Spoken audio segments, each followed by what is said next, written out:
Hello, hey guys, welcome to this new session. We are diverting from our regular series of the OpenStack towards something called like Amazon Web Services.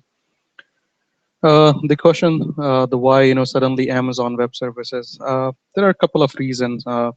Amazon Web Service seems to be getting a lot of popularity from the time they founded in 2006 or started offering their services in the year 2006 till that their services are pretty matured and offering a lot of good service. Another good thing, the AWS is getting so popular that they have multiple certification, AWS Associate Exam, Professional Exam. So mostly the focus of this series of the small videos will be concentrating around some of the Amazon's services that you can see on the what I'm sharing right now. Apart from that, we'll be focusing on certain labs or hands-on scenarios that you can expect or are expected from an AWS certified engineer. Either you're preparing for an associate exam or you're probably planning for a professional after your associate. So we'll be starting off a very basic introduction to the Amazon Web Services. Then we'll try to do all the relevant content with these exams, and I will touch base you with some of the other services too as we progress throughout our this video series. So right now I went and logged into the Amazon Web Services. So you can see that I have logged on to the AWS Management Console. So under Management Console, you can see there are a lot of services. And if you see how the services are divided or either grouped, you can see they are grouped by their type. Basically, like you can see, there's a compute. So under compute, you have different services like EC2, Elastic Beanstalk, Lambda. There is another one, storage and content delivery. There is an S3, CloudFront, Glacier, storage gateways. Services are grouped by name data under databases. So you have an RDS, you have a DynamoDB, which is the NoSQL. You got something Elastic Cache, Redshift. Similarly for networking, we got a VPC, Route 53, Direct Connect. And then there are some developer tools. You can see there is code commit, code deploy. Some of the management tools, like there's a CloudWatch, so you can monitor your resources. There is a cloud formation, so you can create template to automatically launch certain resources. CloudTrail, and there are a lot of other services. Identity, security, and identity. There is an identity and access management, which clearly says manage user access and encryption keys. There are directory services. You can federate your AWS with your existing directory services, probably like Active Directory or LDAP. There are some analytics involved, so you can do something like a big data on the AWS. So you have an EMR, manage Hadoop framework, Elastic MapReduce, Elastic Search Services. There is Kinesis, and they do have the machine learning also. So you can see on the Amazon Management Console, there are a lot of services. So the focus of today's presentation is one of the very basic service, no matter if it's a AWS or any other product that you work.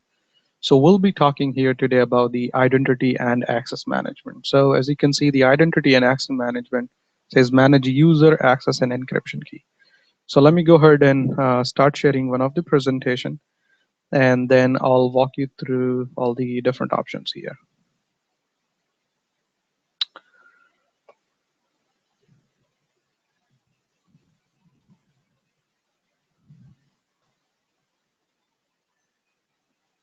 Give me a second, guys. Let me go ahead and start sharing my.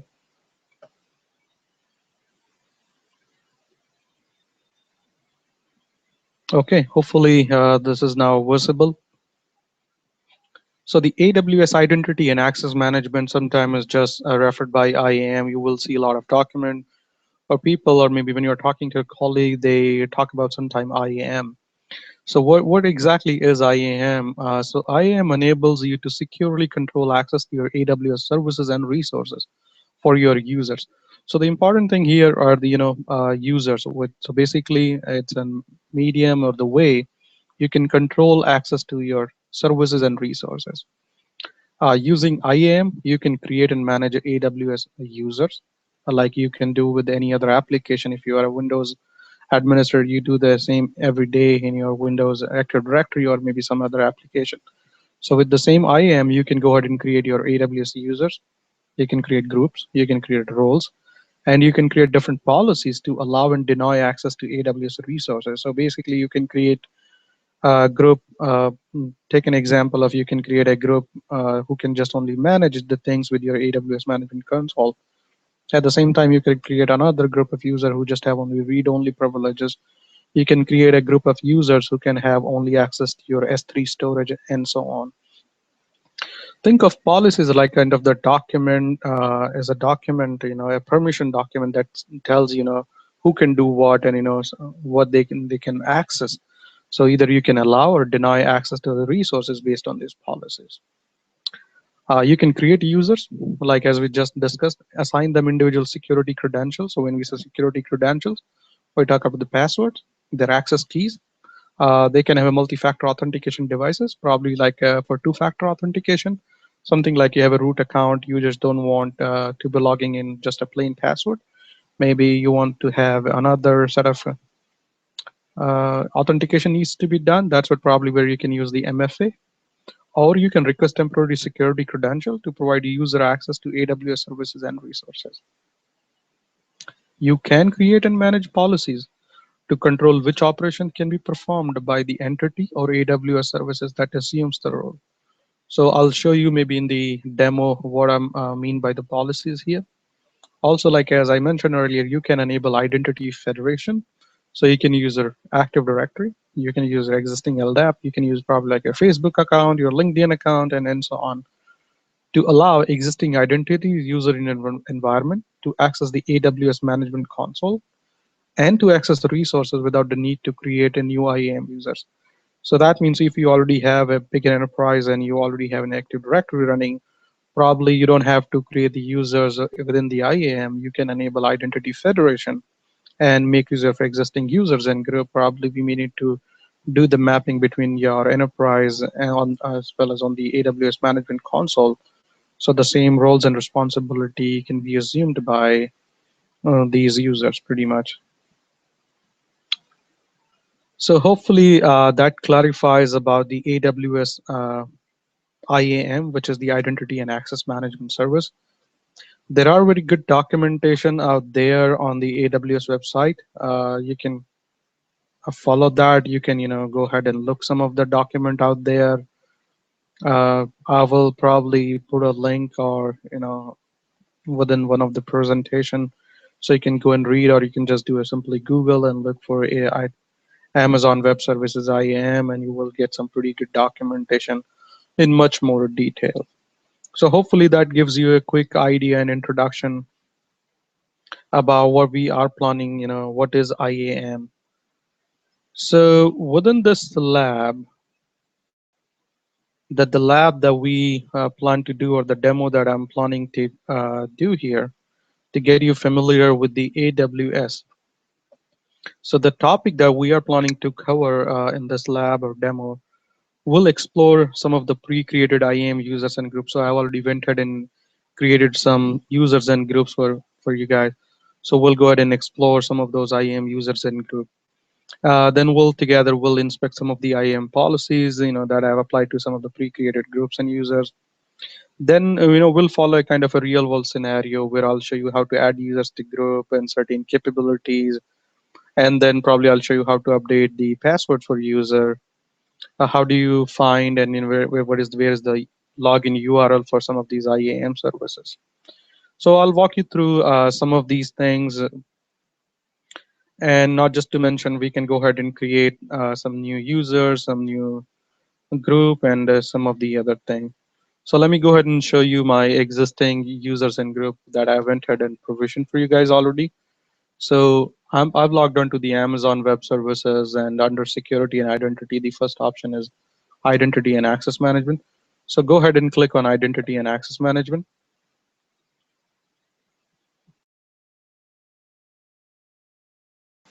So once you're on the identity and access management page, it says welcome to identity and access management.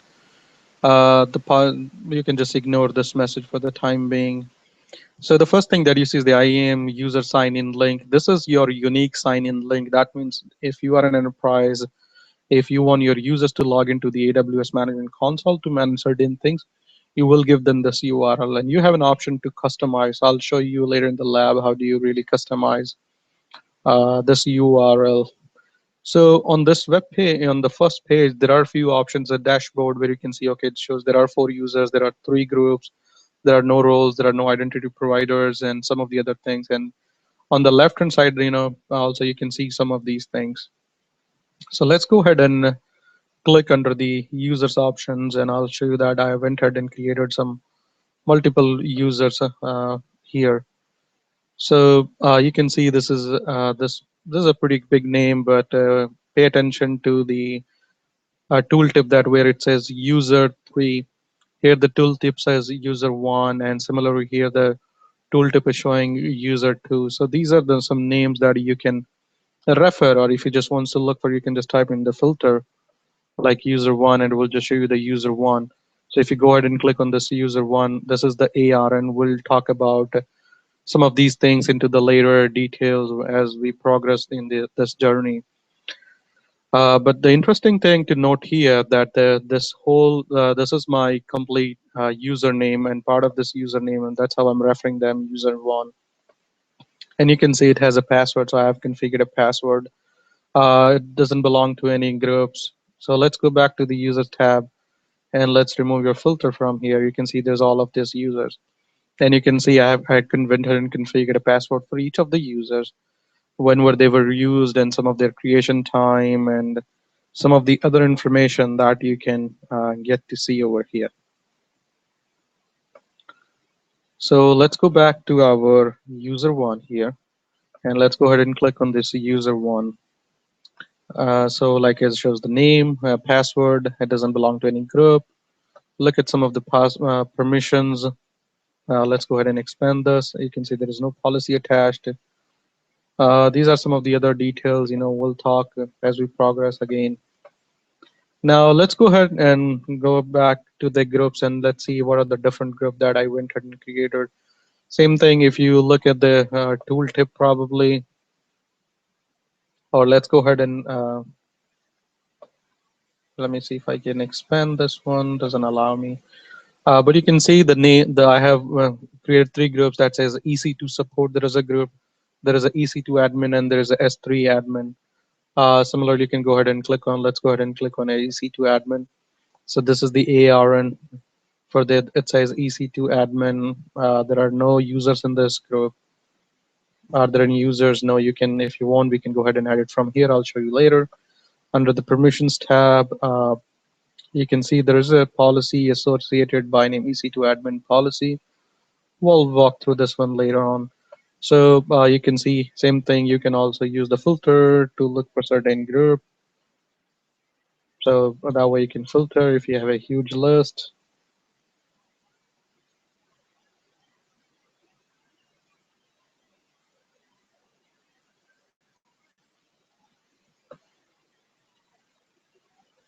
Okay, now let's go back to the permissions tab and look for this policy. So I'll go ahead and I'm going to go ahead and click on edit policy. Don't worry. So if you look at the format, this is a JSON format that being utilized underneath. And if you look here, some of the things, they make sense. So pay attention over here, like the way it says, okay, hey, take an example. Okay, so we are saying all the resources action if it's a CloudWatch. So we are basically allowing the things auto scaling. Okay, allowed. If you have any resources, especially if you are doing elastic load balancing, which is allowed. So that means if you apply this policy to a user or a group, that user group can perform elastic load balancing. It can configure CloudWatch or has access to the CloudWatch services, has access to the auto scaling services, and some of the other services. So let's go back and click cancel. And let's go ahead and review the policy for some of the other groups. So I'll go to the S3 admin. Under S3 admin, I'll go ahead and click on edit policy. And if you say what this policy says, okay, hey, the action is S3. So on the S3, we are allowing in access to all the resources. That means if I assign this policy to a user, we are saying that user is entitled to access or to perform any action on our S3 service or our S3 resources. That means they can go ahead and create new buckets. They can go ahead and delete existing buckets, and I'll walk you through what I'm talking here, what are different buckets and all. But hopefully you get the idea that with the policies, you are basically creating a kind of access list or permission that says, okay, this user or this policy is allowing you to do okay access to S3. Now, once I bind this policy to a user, that means that user is entitled or is that user can do this particular action. In this case, access to the S3. So let's go back and look our last group, which is EC2 support, and we'll do an added policy here. So it says, okay, EC2 describe, elastic load balancing, some of the matrices, auto scale describe. So these are the different things that this policy is basically allowing our users to do certain of these actions. So now let's go ahead and I'll walk you through, like I showed you earlier, it's pretty easy to add the users to the group. So you basically go to the group or you can click the groups here. Now let's click on EC2 support. So we are under your support user. So we can go to the users tab, users. So it says under over the users tab, it says this group does not contain any users as of right now. So if you want to add a user, we can simply go ahead and add users to group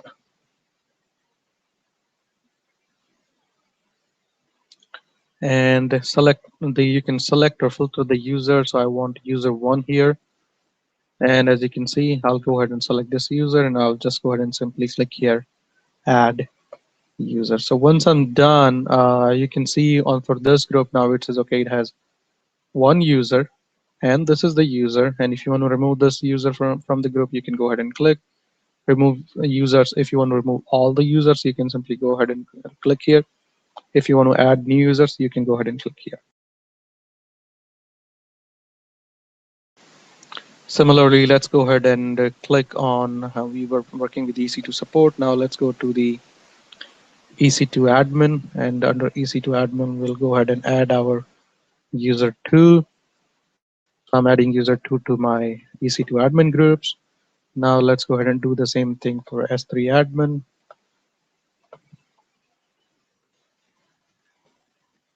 and click here. So, this is done, and you can go back to the users tab, and you can see that each group has how many number of users. Or you can go to the users tab here, and you can see these users belongs to one group. What group? You can just simply click on user, and you can get to see the group name. In this case, it shows that user 3 is part of S3 admins group. So hopefully that's pretty easy how to add users to group, or creation of users is very simple. Click create users. Sorry guys. Go ahead and enter a name here.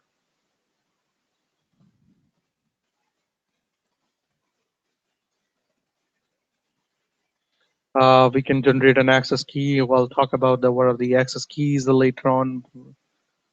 Go ahead and click create.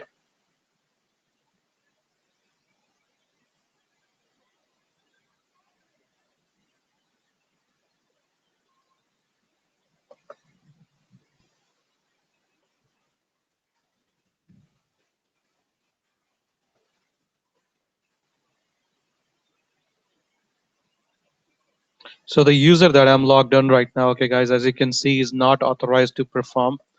The user that I've logged into my account doesn't have permission right now. Just to show you, doesn't have permission to create a user. But it's very easy. You go ahead and enter your usernames, and you will be able to create new users. Give me a second. Let me just show you something. I'll log into one of my another account. So just give me a second, and I'll walk you through how to create a new users.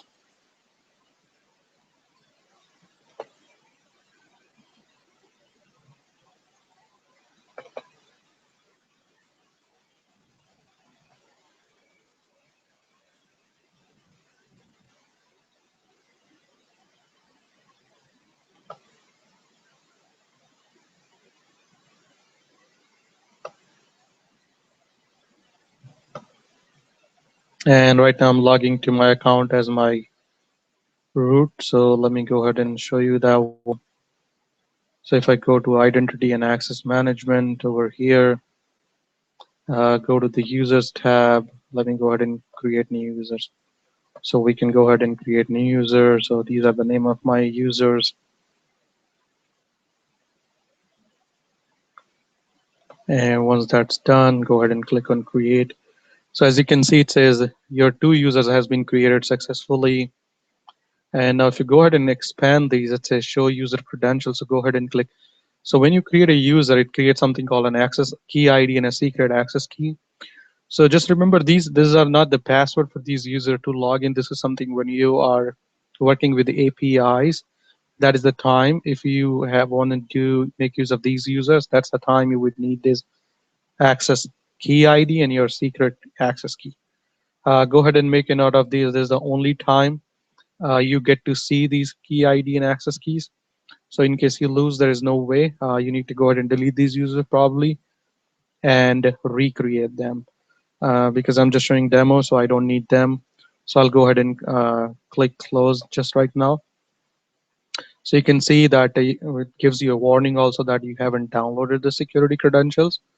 And as you can see, this is the last time these credentials will be available for download. So make sure if you're doing something in production, make sure to download these credentials. I don't need, as I said. So let's go ahead and click. So you can see once we created these two users, there is no password configured for these users.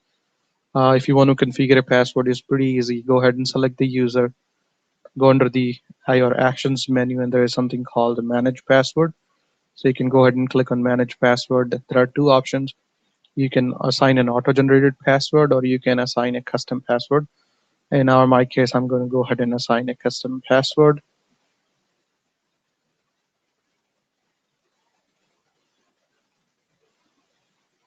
You can configure this checkbox which says require user to create a new password and next sign in.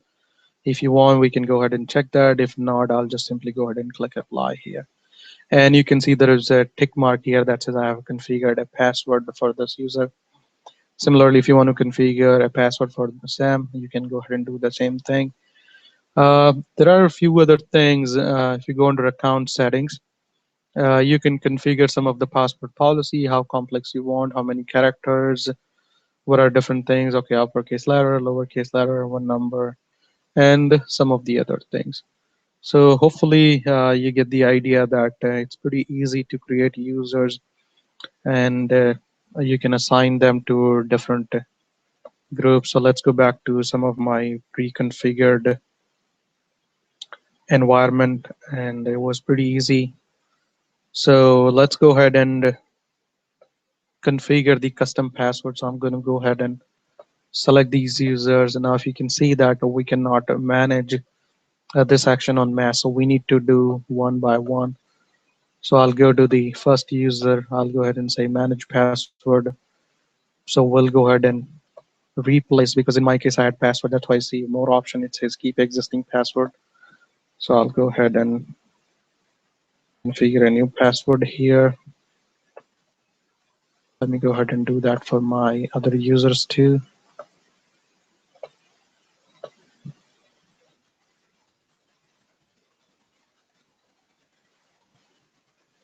Similarly, let's go ahead and do for user 3.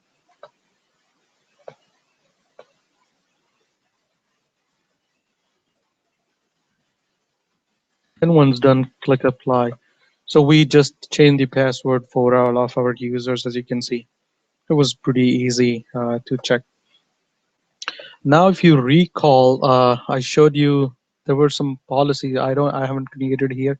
I'll show you later on.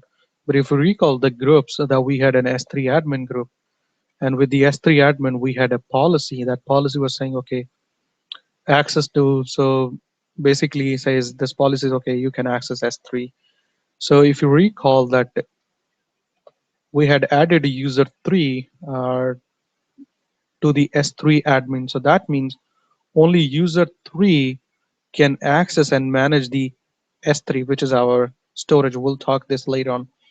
But none of the other users will be able to access any of these things.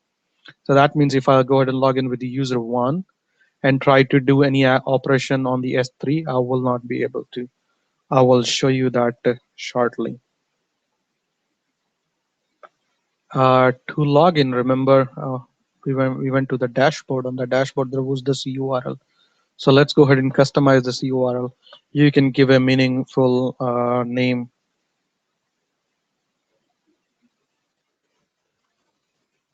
I'm trying to give a AWS lab demo. It needs to be unique. If it's not unique, it will tell you. Again, this user is the user I'm logged on to right now is not authorized user. I have restrict actor access on this user. So I'll keep this same URL what I have right now, and I'll go ahead and copy this link. And once that is done,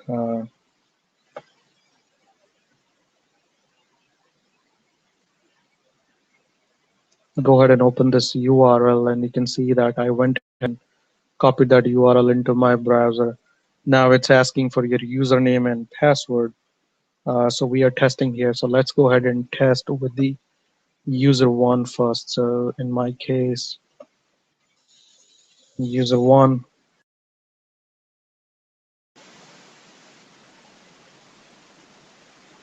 and this is the name for my user one. So let's go ahead and copy this name, and let's try to log in with this, my new custom password. And as you can see that right now I'm logged on with that particular user, which is user one in this case. And now if you remember that, now let's try to browse the S3 services.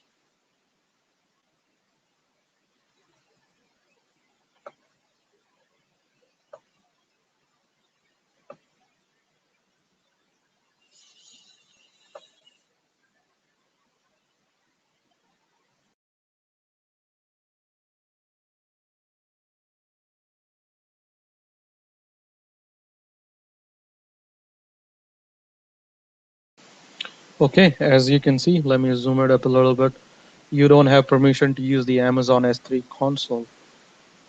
The reason because this user one belongs to EC2 support, uh, and the policy clearly says things only with the EC2, not with the S3.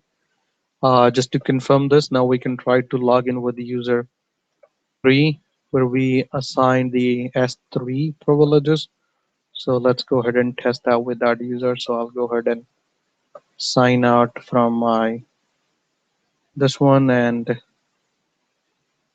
let me go ahead and get the my sign in URL one more time,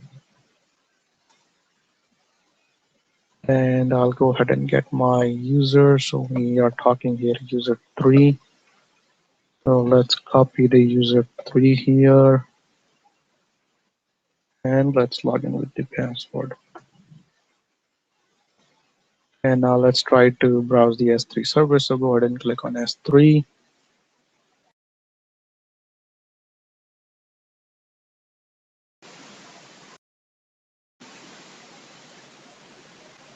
So it takes a while. So just give it a few seconds, and